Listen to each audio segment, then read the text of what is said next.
ગુજરાતના પોલીસ વડા શ્રી GS મલિકે રાજ્યના પોલીસ તંત્રને વધુ પારદર્શક અને નાગરિક કેન્દ્રિત બનાવવાના દિશામાં એક અત્યંત મહત્વપૂર્ણ નિર્ણય લીધો છે. ગાંધીનગર સ્થિત ગૃહ વિભાગના જનસંપર્ક કેન્દ્ર અને પોલીસ ભવન ખાતેના જનસંપર્ક કાર્યાલયની ઓચિંતી મુલાકાત લીધા બાદ ડીજીપીએ સ્પષ્ટ કર્યું હતું કે હવે નાગરિકોએ પોતાના નાના મોટા પ્રશ્નોના નિવારણ માટે ગાંધીનગર સુધી લાંબા ન થવું પડે એવી વ્યવસ્થા પણ ઊભી કરવામાં આવશે.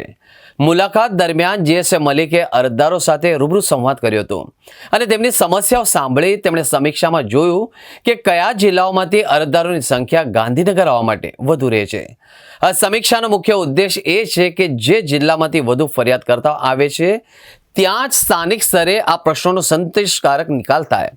ડીજીપીએ કહ્યું કે આ પ્રકારની વ્યવસ્થા ગોઠવવાથી નાગરિકોનો સમય અને શક્તિ બંને બચશે. વર્તમાન સમયમાં ગાંધીનગર ખાતે આવતી તમામ રજૂઆતોને તાત્કાલિક અસરથી જે તે જિલ્લાના પોલીસ યુનિટમાં મોકલી આપીને તેને ઝડપી ન્યાયિક નિકાલ થાય એ સુનિશ્ચિત કરવામાં આવી રહ્યું છે. પોલીસ વડાએ ભારપૂર્વક કહ્યું હતું કે જનસંપર્ક કાર્યાલય માત્ર અરજી સ્વીકારવાનું સ્થળ નથી, પરંતુ તે પોલીસ અને જનતા વચ્ચેના વિશ્વાસનું મજબૂત સેતુ છે. પોલીસ વડાની પહેલથી રાજ્યભરના નાગરિકોમાં એક નવી આશા જન્મી છે. સ્થાનિક સ્તરે જ ફરિયાદોનું નિવારણ થવાથી પોલીસ અને પ્રજા વચ્ચેના સંબંધોમાં પણ વધુ મધુરતા આવશે તેઓ પ્રશાસનિક નિષ્ણાતો માની રહ્યા છે. પોલીસ તંત્રની આ નવી લોક કેન્દ્રિત નીતિને લોકો દ્વારા સકારાત્મક પ્રતિસાદ પણ મળી રહ્યો છે.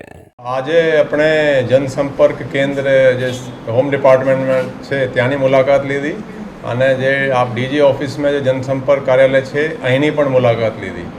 એટલે આ કેવી રીતેના માણસો અહીંયા રજૂઆત કરવા માટે આવે છે, શું રજૂઆતો હોય છે, કયા જગ્યાઓથી વધારે આવે છે, એ બધી ત્યાં ચર્ચા કરી અને અમુક રજૂઆતવાળા જે આવ્યા હતા એની સાથે પણ આપણે એને પૂછ્યું કે શું તકલીફ. તો જે રજૂઆતો છે એ જિલ્લામાં જ એનું નિવારણ થઈ જાય એટલે જે પોલીસ સ્ટેશન લેવલે થાય મેક્સિમમ એ સૌથી સારો.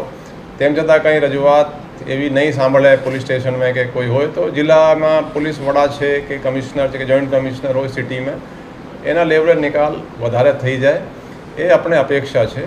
તેમ છતાં જે અમુક રજૂઆતો અહીંયા આવે છે કેવી રીતે અહીંયા રજૂઆતો ઓછા થઈને જિલ્લામાં જ એનો નિકાલ થાય એનો આપણે વ્યવસ્થા